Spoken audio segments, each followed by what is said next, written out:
I have no doubt in my mind that the Bengals wanted Akeem back because of what he meant to the locker room and just what he's developed into, which is a really good football player that's going to help in a variety of ways.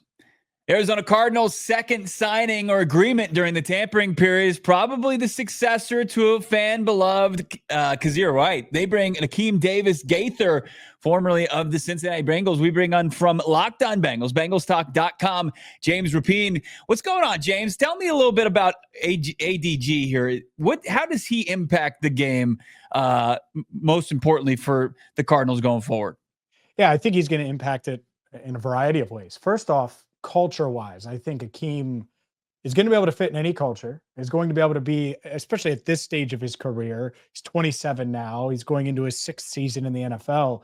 He's one of those savvy veterans that young guys can look up to. And so from a culture standpoint, I think he's going to be able to fit in, impact the team in a variety of ways. If I'm the Cardinals, I would certainly use him on special teams. He was the most used Bengals player on special teams since he entered the league in 2020. Over 1,000 special team snaps. So valuable there, but certainly valuable as well as a third linebacker during his time here. And you could kind of see him evolve from a hybrid guy in college. Who's this hybrid linebacker that was rushing the passer and weighed 220, and you weren't sure how he would fit in the NFL, to being a guy that has a clear role and can impact any team on defense and special teams. Now, injuries create an opportunity at the end of the season. How much upside do we see as him, gaining traction as a starting on the defensive side of the football?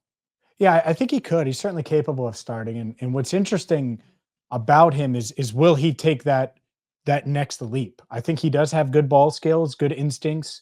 We've seen him have some big interceptions and some key moments for the Bengals. And so will his first one, being his rookie season, by the way, but he's made some big plays. Had an interception this past year as well, but was used sparingly enough on defense that you just want a larger sample size. And I harp on the special teams because that was his role here, but I have no doubt that he could do more. In fact, I thought when the Bengals re-signed Jermaine Pratt a couple of years ago in free agency, 2 years ago now, I thought the plan would have been to go to Akeem Davis-Gaither alongside Logan Wilson. And Pratt tested free agency. I don't think he liked what he saw. The Bengals were able to re-sign him for a deal that they liked.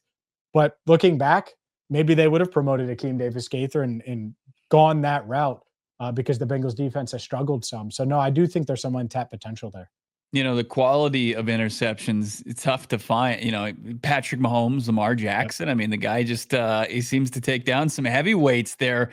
And then also we saw some impressive, as you mentioned, some kind of off the edge work from him. The bull rush looked good at times. I mean, what do you see more upside from it? Is a guy who's going to play off ball linebacker, but getting after the passers on maybe on some linebacker blitzes, or a guy that's going to maybe emerge more in coverage?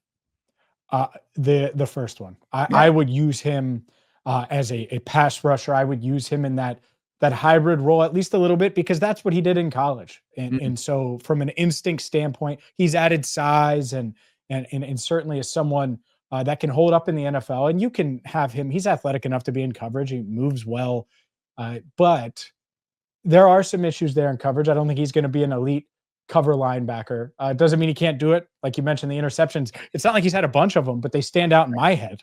And it's because they are big time plays. And so can he help your pass rush as well and maybe use him in different disguises and things like that in coverage? Yes, I do. I think he's a pro's pro, and I don't throw that around just saying it. Like I think he's going to go in to that Cardinals locker room and do whatever's asked of him and do it at a high level. And when you have a guy like that, who knows, maybe the missed tackles or the coverage issues, maybe some of that just goes away with playing time, with experience. I want to get a Trey Hendrickson temperature check, but just one final question here on the newest Cardinal, Akeem Davis-Gaither is, I mean, they didn't break the bank here. I mean, this is a 2-year, $11 million deal. Why did the Bengals why didn't they want to try to make a play to retain him, do you think? Oh, I think they were in on him. And I think that this was one of those things where they signed Oren Burks, a special teamer veteran, to a 2-year, $5 million deal. about 20 minutes before the Cardinals, it was announced that the Cardinals came to an agreement with Akeem Davis-Gaither. I think they knew Akeem was gone, and so then they pivoted. I wanted Akeem back because of what he meant to the locker room and just what he's developed into, which is a really good football player that's going to help in a variety of ways. You know, other off-ball linebacker from the Cardinals, versatile Mack Wilson Sr. I mean, you could cross-reference this. He put the popcorn emoji up.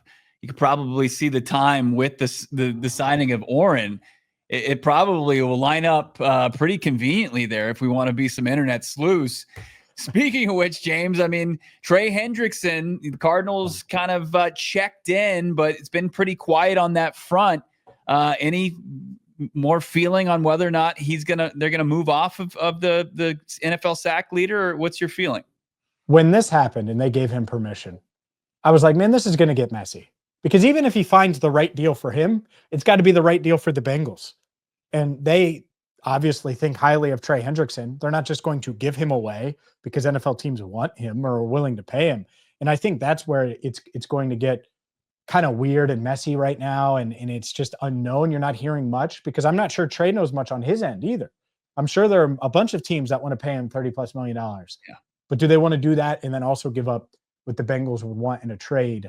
That's the delicate balance. So I still think that there's a pretty decent chance, a pretty good chance that he gets traded. But I also think with the way the market has gone, the Josh Sweats of the world, congratulations, Cardinals, landing on their feet, that if you're the Bengals, it's like, all right, well, Chase Young's gone. All these guys that you could say, oh, well, maybe you go get this guy for less. They're gone. They're off the board. So why not just pay Trey Hendrickson? So I do think that possibility has gone up at least a little bit over the past 24 hours, but far from a certainty that Trey Hendrickson will be back. Yeah, I mean, things murky in the water as far as $40 million to Myles Garrett, Max Crosby's extension. You're seeing these teams, when they have a pass rusher, they don't relinquish them. But man, it is a very confusing time, but tremendous insight. Real quick, I'm going to slide this one in there. Like, probably ask for a first, more than likely day 2 pick that they'd be satisfied with if they get into the trade market. I think so. Yeah. I think like if let's say there's multiple bidders, I think like a 2 and a 5 could be the potentially the highest, or where it puts you over the top by you throwing in that 5th rounder this year. So who knows? But I would be surprised if they settled for anything less than that. Nobody more locked in as far as the Cincinnati Bengals. Locked on Bengals. James Rapien, of course, BengalsTalk.com. Follow him on Twitter as well. Thanks, James. Appreciate it.